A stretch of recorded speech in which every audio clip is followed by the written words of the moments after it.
would say being spiritually awake just means having faith. And sometimes people ask, like, Father, what's it like to have God speak to you? And my favorite response is, well, no, God's always speaking to you. Faith is just the ability to see what's actually there, as you're saying. So there's something right now that's actually between you and I. There's an object, but they're my glasses.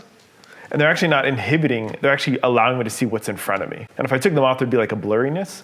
And so faith is the ability to see what is, as you're saying, like the spiritual realities that are actually there. Yeah. Well, like how would having faith affect what we were doing right now? So there's these theologians named Hans von Balthasar, and he says that faith is like a spiritual literacy. C.S. Lewis says if one guy can be reading a beautiful poem that moves his heart, while the guy next to him could be just seeing black smudges on white paper, because one of them has literacy and one of them doesn't. Yeah. So the same thing is right there in front of them, they just don't see it.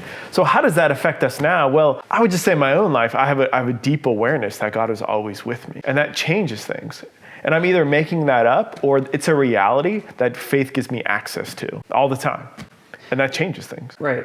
Or like the C.S. Lewis thing with like, you point to food for your hungry dog and the dog either just like comes to sniff your finger or he kind of reads along your finger to see it's pointing to this food, which is what he wants. Yeah. So yes, you're saying that faith is like this kind of basic way of accessing truth and reality around you that requires a different kind of knowing.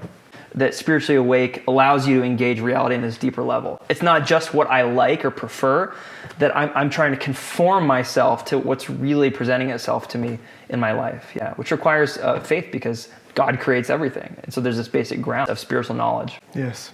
Catholic breakfast, spiritually awake. You wake up in the morning. Every day.